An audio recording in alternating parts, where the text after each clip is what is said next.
Violence, violence, violence. I don't like violence. I avoid it. But violence like me, I can't avoid. কথাটা শুনলে অনেকটা ভালো লাগলেও কিছু কিছু জায়গায় যদি সত্যি এরকম জিনিস হয়ে যায় তখন সত্যি খুব খারাপ লাগবে। নমস্কার বন্ধুরা, আমি রূপম চলে এলাম আজকের প্রথম ভিডিও নিয়ে। প্রথমেই জানাচ্ছি সবাইকে ভেরি ভেরি গুড মর্নিং। আশা করছি তোমরা সবাই খুব ভালো আছো এবং সুস্থ আছো। দেখো বন্ধুরা, এই ভিডিওটায় আলোচনা করতে এসেছি বরবাদের। এই যে আমরা শুনতে পাচ্ছি না যে অনেক সিনস থাকবে যেখানে ভায়োলেন্স, মানে সিনেমাটাই পুরো ভায়োলেন্সে ভরা একটা সিনেমা। বহুত ভায়োলেন্স জিনিস থাকবে, রক্তারক্তি থাকবে। তো সেটা কোথাও গিয়ে কেটে দেবে না তো, মানে সেন্সার থেকে কাট হয়ে যাবে না তো? এটা একটা ভয়ের বিষয় রয়েছে, সেই বিষয়টা নিয়ে কথা বলবো। এবং তার সঙ্গে সঙ্গে আমি এটা কালকে খবরটা দিয়েছিলাম, লাস্ট যে আপডেটটা দিয়েছিলাম যে বরবাদের সেকেন্ড লুক, যেটা একটা ফেসবুক পেজের পক্ষ থেকেই আমি দিয়েছি, মানে ফেসবুক পেজ তারা দিয়েছে। এবং যেটা মনে হচ্ছে তারপর থেকে ওই জিনিসটা ছড়ায়, বিভিন্ন ফেসবুক পেজ দেয়, এবং মনে হচ্ছে হ্যাঁ এই জিনিসটা হতে পারে, কারণ একজন নামী আর্টিস্টকে নেওয়া হয়েছে। অমিত আম্বেদকরের মতো মানে আর্টিস্টকে নেওয়া হয়েছে। আই থিঙ্ক প্রস্থেটিকের কিছু কাজ থাকবে বলেই ওই লুকটা হবে, এবং ওটাই হয়তো সেকেন্ড লুক হবে, যেখানে আমরা শাকিব ভাইকে ন্যাড়া লুকে দেখতে পারবো। এবং আমি সেখানে অনেক কমেন্টও পেলাম যে তোর কারণে বেঁচে আছি সিনেমাটার মধ্যেও নাকি শাকিব ভাইয়ার মানে ন্যাড়া লুকটা ছিল। এবার আমি একটা কথা বলে নিই, আমি আবারও বলছি এই জিনিসটা আমি রিলস বানিয়েছিলাম যে পুরোনো দিনের সিনেমাগুলো যারা রিভিউ দেখতে চাও অবশ্যই কমেন্ট করে জানাও। আমি অনেক কমেন্ট পেয়েছি যেই মানে যেই সিনেমাগুলো সেগুলো কিন্তু অলরেডি আমি দেখে ফেলেছি। প্রিয়া আমার প্রিয়া থেকে শুরু করে এই যে তোর কারণে বেঁচে আছি, তোর কারণে বেঁচে আছি সিনেমাটা আমি দেখেছি। এবার কনফিউশনটা এইখানেই, তোর কারণে বেঁচে আছির মধ্যে অনেকে ভাবছে যে শাকিব ভাইয়ের পুরো লুকটা কিন্তু ন্যাড়া লুক ছিল, কিন্তু ভালো করে লক্ষ্য করে দেখো শাকিব ভাইয়ের কিন্তু সেখানে একটা চুল ছিল, মানে অল্প অল্প চুল ছিল একদম শেষ পোর্শনে ক্লাইম্যাক্সে, এখন শাকিব ভাইকে পুরো পাগল মানে পাগল করে দিয়েছিল ওই চরিত্রটা। জেলখানার মধ্যে মানে ওই কয়েদিরা যেরকম ভাবে থাকে ওই জেলখানার মধ্যে বন্দি করে দিয়েছিল, আমি সিনেমাটা দেখেছি। এবং আমাদের এইখানে ওই সিনেমাটা হয়েছে চিরদিনই তুমি যে আমার, মানে মেন ছবিটা ছিল হচ্ছে একটা সাউথ ইন্ডিয়ান ফিল্ম, সেখান থেকে রিমেক করা হয়। তো যাই হোক না কেন, ওইখানে কিন্তু পুরো ন্যাড়া মাথা, আমার এক্স্যাক্টলি মনে পড়ছে না, কিন্তু আমার যেটুখানি মনে আছে, যেহেতু 2022-এ দেখেছিলাম, 22 না 23-এ দেখেছিলাম সিনেমাটা, রিভিউ করেছিলাম, রিভিউ চ্যানেলে অ্যাভেলেবেল আছে, একটা প্লে লিস্টই করা আছে যে শাকিব খানস মুভি রিভিউ। তো সেখানে আমি যেটুখানি আমার মনে আছে যে শাকিব ভাইয়ের কিন্তু চুল ছিল, পুরোপুরি ন্যাড়া ছিল না। এবার বরবাদের সেকেন্ড লুকে যদি পুরোপুরি ন্যাড়া থাকে তাহলে কিন্তু সেটা একটা ভিন্ন ধরনের লুক হতে চলেছে।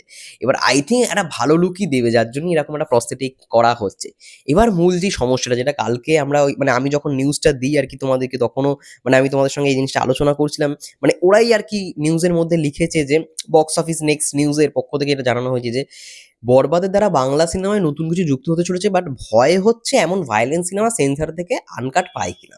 এটা একটা ভাবার বিষয়, যেহেতু এরকম ভায়োলেন্স ছবি বাংলাদেশে তো আগে কখনো হয়নি, ইন্ডিয়াতে অনেক হয়েছে, অ্যানিমেল তার সব থেকে বড় উদাহরণ, কিল সব থেকে বড় উদাহরণ, তারপরে সোনু সুরের একটা রিসেন্ট একটা সিনেমা এলো ফাতা বলে, ঠিক আছে, সেটা একটা উদাহরণ। তো ভায়োলেন্স সিনেমা যে ইন্ডিয়া হয়নি এমনটা নয়, ইন্ডিয়া বহুত সিনেমা হয়েছে, এবং হ্যাঁ সেন্সার থেকে কাট কিন্তু পড়েছে। এবার বাংলাদেশের বিষয়টা এইবার সর্বপ্রথম হতে চলেছে, মানে বাংলাদেশে এরকম হয়তো ভায়োলেন্স সিনেমা আগে কখনো হয়নি, যেটার জন্য হয়তো কিছু একটা অসুবিধা হলেও হতে পারে, আমি বলছি না যে কাট হবে। এবার হ্যাঁ এটা মেকার্সটা প্ল্যান করতে পারে যে হয়তো কাট হলো, সেগুলো আবার ওটিটি ভার্সানে এক্সটেন্ডেড কাট হিসেবে তারা ছাড়বে, সেটা হলেও কিন্তু খুব ভালো হয়। এবং হয়তো দেখা গেল যে রিলিজের আগেই বরবাদ ওটিটিতে সেল হয়ে গেল, তো সেটা হলো তো আরও ভালো। মানে আমরা হয়তো দেখতে পারবো সিনেমা হলে গিয়ে একটা টাইমিং এর সিনেমা, কিন্তু ওটিটিতে যখন আসবে তখন আরো 10 মিনিট, আরো 15 মিনিট, আরো 20 মিনিটে আমরা এক্সটেন্ডেড কাট দেখতে পারবো, যেখানে আরো ভায়োলেন্সের সিনগুলো থাকবে। তো যদি ভায়োলেন্সের সিনগুলো কেটেও দেওয়া হয়, আমার মনে হয় মেকার্সরা অলরেডি প্ল্যান করে ফেলেছে যে সেই সিনগুলোকে অ্যাড করবে ওটিটি ভার্সনের জন্য বা টিভির ভার্সনের জন্য, যখন আমরা ওটিটি সিনেমাটা দেখবো। তো সেটা হলেও কিন্তু বেশ ভালো হয়। এবার হ্যাঁ এত ভায়োলেন্স সিনেমা জানি না বাংলাদেশে কতটা অ্যালাউ হবে, কারণ বাংলাদেশে আমি যেটুখানি জানি যে সেন্সারের মধ্যে মানে আনকাট সেন্সারটাই সব থেকে বেশি পপুলার, ওদের মানে কাট সেরকম হয়ই না। এবার দেখা যাক কি বিষয় হয়, মানে কি হয় যে কতটা কি পোর্শন কাটা হবে, কতটা পোর্শন রাখা হবে।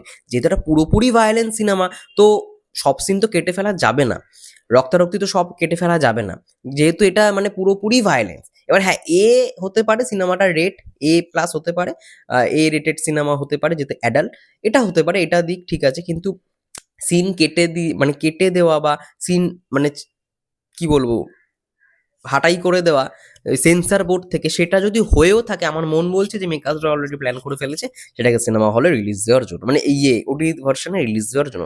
সেটাও একটা হতে পারে। এবার দেখা যাক কি হয়, হোপ ফর দ্য বেস্ট। যেহেতু বড় বাজেটের ছবি, পুরোপুরি ভায়োলেন্স, একটা মানে ফার্স্ট লুক মোশন পোস্টারই একটা বুঝিয়ে দিয়েছে যে এটা পুরোপুরি একটা ভায়োলেন্স, মানে জাতীয় সিনেমা হতে চলেছে। তো দেখার বিষয় কি হয়, তোমাদের কি মন্তব্য এই বিষয়টাকে নিয়ে অবশ্যই কমেন্ট করে জানাও, এবং ততক্ষণের জন্য নেক্সট ভিডিওর জন্য চোখ রেখো আমাদের চ্যানেলে, ফেসবুক পেজে। সবাই ভালো থেকো, সুস্থ থেকো, টেক কেয়ার।